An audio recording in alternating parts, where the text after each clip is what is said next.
बात मैं आपको पहले बता दूं, मेरे इन सारे वीडियोस को सुन सुनकर बाबा के बच्चे अवश्य ही विरोध करेंगे, क्योंकि सारी ही बातें एकदम पूरे यज्ञ के सामने आ जाएंगी। कैसे कुछ लोगों ने ब्राह्मण परिवार की सत्ता हथियार रखी है और कैसे वो लोग अपने मन मर्जी से सारे बाबा की श्रीमत तोड़ रहे हैं, तो इससे हम लोग आर्थिक सहयोग देना बंद कर देंगे, तो चारों तरफ सत्ता हिलने लग जाएगी। बहुत सारे समर्पित बहुत अच्छे भी ईमानदार हैं, लेकिन बहुत सारे ऐसे भी समर्पित लोग हैं जो बस इसको एक करियर के रूप में देख रहे हैं और ये देख रहे हैं कि हमारी जिंदगी में हर क्षण को शान शौकत से भरा रहे। विदेश दौरा भी हम करें, एरोप्लेन में भी हम घूमें, कार में हर जगह हम जाएं, ऐसे लगा रहे हर समय हमारे कमरे में, ऐसे लोग को झगड़ने से विरोध करेंगे। शायद ये भी कह सकते हैं कि मैं शंकर पार्टी की हूँ, लेकिन मैं आशा करती हूँ कि आपको मेरी बातों से समझ आ रहा होगा कि मैं बाबा के ही बच्चे हूँ और मेरा किसी भी पार्टी से कोई लेना देना नहीं है। लेकिन सरकार की भी जो प्रणाली है उसमें बहुत जरूरी होता है विरोधी दल भी होना। विरोधी दल ना होगा तो कोई भी पार्टी एकदम तानाशाह बन जाएगी। सोचिए कि जब कोई विरोध करने वाला भी नहीं है तो अपने हिसाब से चलाइए, सही हो चाहे गलत हो। विरोधी दल बार बार अगर पॉइंट आउट करेगा कि आप यहाँ गलत हो यहाँ गलत हो, थोड़ा लिहाज रहता है। तो मैं बस वही कर रही हूँ। मुझे अपने सारे ब्राह्मण परिवार से बहुत बहुत बहुत प्यार है और मैं समर्पित भाई बहनों का भी त्याग को सलाम करती हूँ। मैं खुद पिछले 38 वर्षों से समर्पित हूँ। हम लोगों ने अपना जीवन पवित्रता में पूरा ढाल दिया है, पूरे दुनिया के सारे शान शौकत को ठुकराया है, तो हमारा जीवन तो वंदनीय है ही, इसमें कोई दुराई नहीं है। परंतु हम लोग थोड़ा सा अपने पद से भटक से गए हैं और ये कहने का हक हमारे परिवार में हर एक को है। अगर हम कहें कि हमारे परिवार में ये चीजें गलत हो रही है तो इसमें कुछ भी गलत नहीं है। परिवार में बैठकर आपस में बातें कर सकते हैं कि हमारे परिवार में क्या क्या गलत हो रहा है, हम आगे कैसे बढ़ेंगे। तो मेरा उद्देश्य भाइयों बहनों यही है कि पहले तो हम समझे कि बाप दादा पिछले 6-7 साल से नहीं आ रहे हैं, तो उसका सबसे बड़ा कारण यही है कि हम लोग कम से कम 95% श्रीमत को उल्लंघन कर रहे हैं। हम अपने आप से पूछे, क्या हम चाहते हैं कि बाबा फिर से हमसे मिलन बनाए? अगर चाहते हैं तो दुनिया की कोई ताकत नहीं रोक सकती। कफन बांध एकदम डंके के चोट पर चारों तरफ ऐलान करें कि हम पूरे यज्ञ में जितना भी भ्रष्टाचार है उसको सर्जिकल स्ट्राइक करके खत्म करेंगे। अब हम लोगों को ख्याल नहीं रह गया है कि बाबा ने कई बार बिल्कुल साफ मुर्लियों में कहा है कि प्यारे बच्चों, जिसका भी धन लग जाएगा यज्ञ में उसको लौटाने के लिए मैं बाध्य हो जाऊंगा। अगर उसको ज्ञान से लाभ पहुंचा है यानी उसका पाठ होगा सतयुग या त्रेता युग में, तब तो ठीक है, उसको रिटर्न वहाँ पर मिल जाएगा। अगर नहीं है तो मैं बाध्य हो जाऊंगा उसको कई गुना यहीं पर चुकाने के। इसीलिए बहुत सख्ती से ध्यान रखना कि किसी भी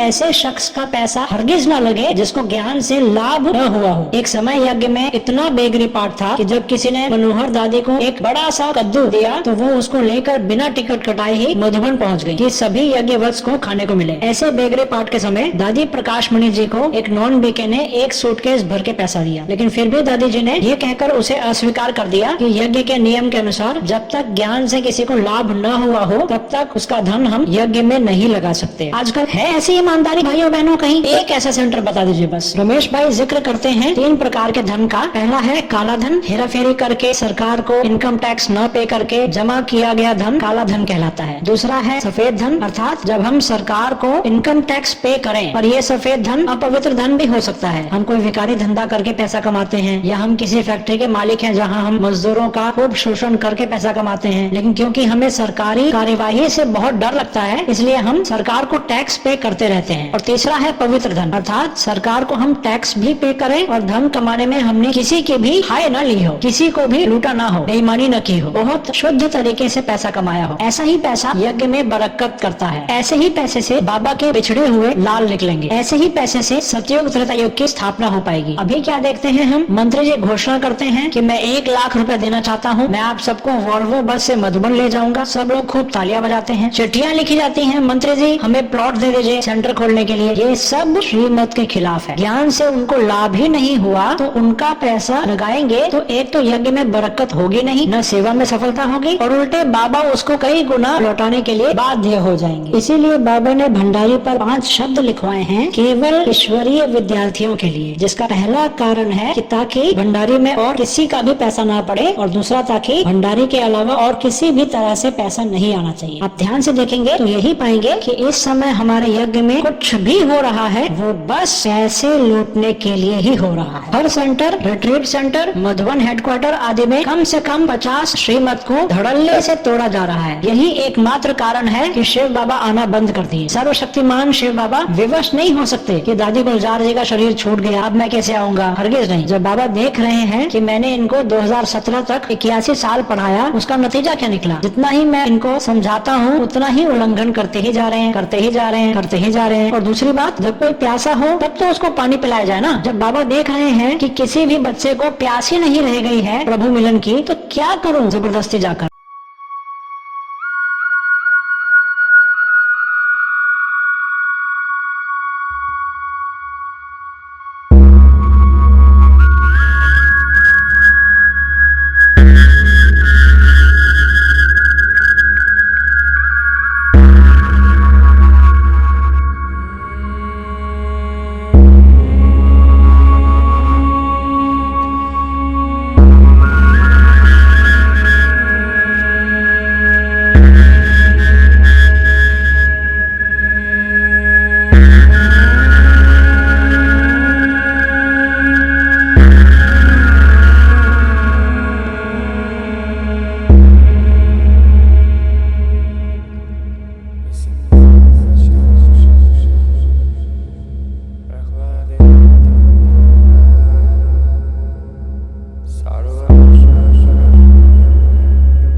इस वीडियो में बताई गई किन किन बातों से आप सहमत हैं और किन किन से नहीं, और क्यों? क्या यज्ञ में और भी कोई गलत प्रथा चल रही है जिसकी चर्चा हमने नहीं की? कहीं आप सेंटर पे समर्पित जीवन जीने के बावजूद भी इतना डिप्रेस्ड तो नहीं हो गई है कि सुसाइड करने का मन करता है? तो डरिए मत, आपकी आजादी का समय आ गया है। कृपया हमें कमेंट करके या शिव बाबा पुनः पधारिए gmail.com पे ईमेल करके बताइए। ये ईमेल आईडी आप डिस्क्रिप्शन बॉक्स में देख सकते हैं। इसके अलावा इतने बड़े यज्ञ में इतनी सारी कुप्रथाओं को बंद करने के लिए हमें बहुत सारे सेवाधारी भाई बहने चाहिए। आप में से जिन जिन के अंदर ये भावना उमड़ रही है कि हम एड़ी चोटी का जोर लगा देंगे, हम तन मन धन हर तरह से सहयोगी बनना चाहते हैं ताकि हमारा रुद्र यज्ञ पहले की तरह फिर से पूरी ईमानदारी से चले, ताकि हमारे प्राणेश्वर शिव बाबा फिर से हमसे मिलन मनाने आए, तो कृपया हमें अपना नाम और नंबर ईमेल कीजिए। इस वीडियो को लाइक, शेयर और चैनल को सब्सक्राइब करके इतना वायरल कीजिए कि सभी ब्रह्मा कुमारी महारथी भीष्म पितामह हमारी बात मानने पर मजबूर होकर फिर से सारे यज्ञ में बाबा की हर श्रीमत का 100% पालन कराएं, ताकि फिर से सबका प्रभु मिलन हो। याद रखिए, सच्चे ब्राह्मणों की एकता में बहुत बल है। ओम शांति।